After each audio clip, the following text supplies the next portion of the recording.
teman-teman, perkenalkan nama aku Adinda Koreato Nadila dengan NIM 232103050078 dengan mata kuliah Psikometri dengan dosen pengampu Bapak Nuzul Ahadianto, SPSI, MSI.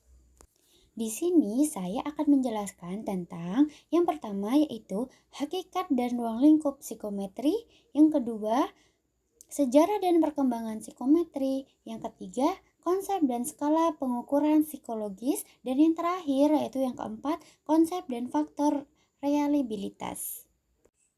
Pengertian psikometri adalah cabang ilmu psikologi yang berfokus pada pengukuran aspek-aspek psikologis manusia seperti kemampuan, kepribadian, sikap, minat, dan emosi menggunakan alat ukur atau tes psikologis.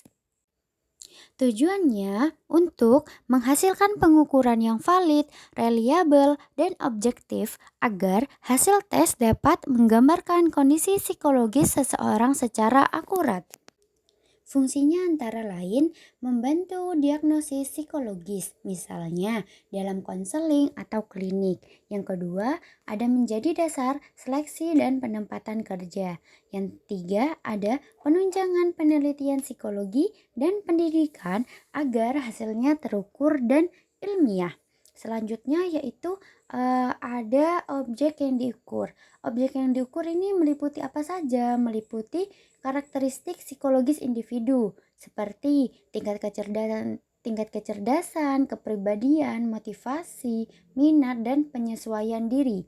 Selanjutnya ada contoh penerapan. Contoh penerapan yang pertama ada di dalam pendidikan, yaitu dengan tes IQ, tes bakat digunakan untuk mengetahui kemampuan belajar siswa.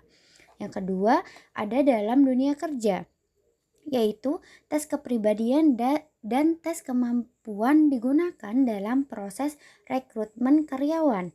Dan yang terakhir ada dalam penelitian sosial, yaitu digunakan untuk mengukur sikap, kepuasan hidup, atau kesejahteraan psikologis masyarakat.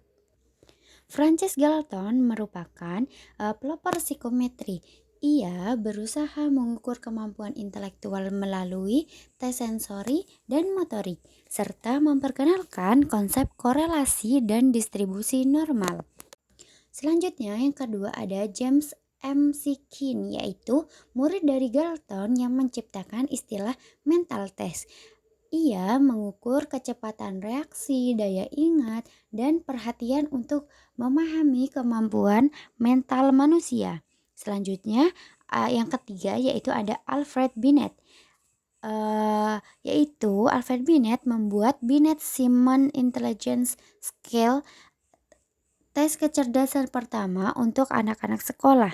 Tes ini menjadi dasar bagi pengembangan IQ test. Yang terakhir ada Carles Perman, yaitu mengembangkan konsep faktor umum dalam kecerdasan dan memperkenalkan analisis faktor yang menjadi dasar statistik dalam psikometri modern. Perkembangan psikometri dari teori tes klasik atau CTT ke teori tes modern IRT melibatkan pergeseran dari pendekatan yang bergantung pada sampel ke pendekatan yang lebih berfokus pada karakteristik item dan kemampuan individu. Teori tes klasik adalah cikal bakal yang kemudian berkembang menjadi teori respons butir IRT. IRT dikembangkan untuk memperbaiki keterbatasan-keterbatasan yang ada pada CCT. Contohnya yaitu tes kertas dan pensil atau paper pencil test seperti ujian IQ tradisional di mana semua peserta mengerjakan soal yang sama dengan bobot yang sama juga. Selanjutnya ada tes berbasis komputer seperti Computerized Adaptive Test, yaitu CAT, di mana soal berikutnya menyesuaikan tingkat kesulitan sesuai jawaban peserta sebelumnya. Pengukuran fisik adalah hal yang nyata dan bisa dilihat langsung, seperti berat badan, tinggi badan, suhu, kecepatan, Seperti itu. Selanjutnya ada pengukuran psikologis, yaitu hal yang abstrak dan tidak bisa dilihat langsung seperti emosi, motivasi, kecemasan, dan juga stres.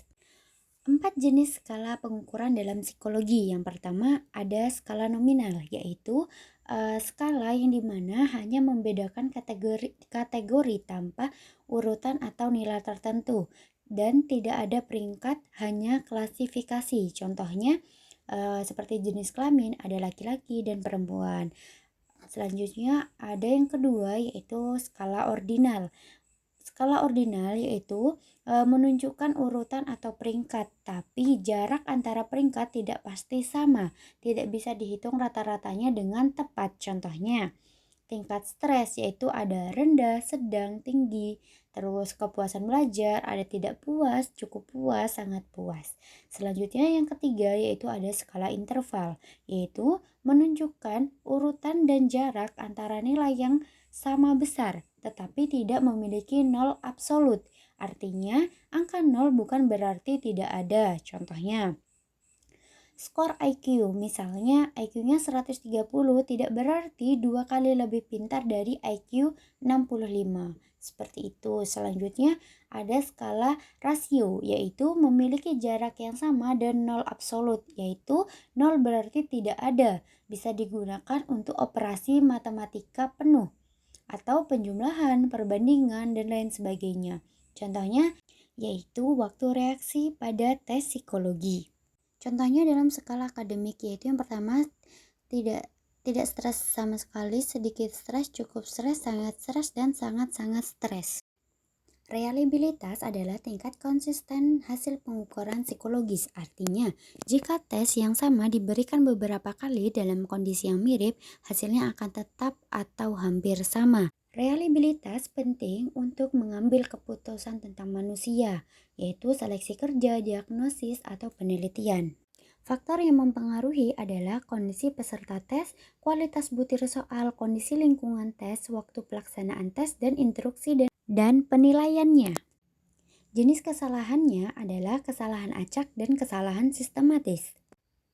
Contoh nyata dalam kehidupan yaitu yang pertama ada tes kepribadian yang berubah-ubah. Seorang mahasiswa mengikuti tes kepribadian 2 kali. Tes yang pertama sangat tenang, hasilnya stabil dan sabar. Tes yang kedua saat stres ujian, hasilnya berubah menjadi mudah cemas.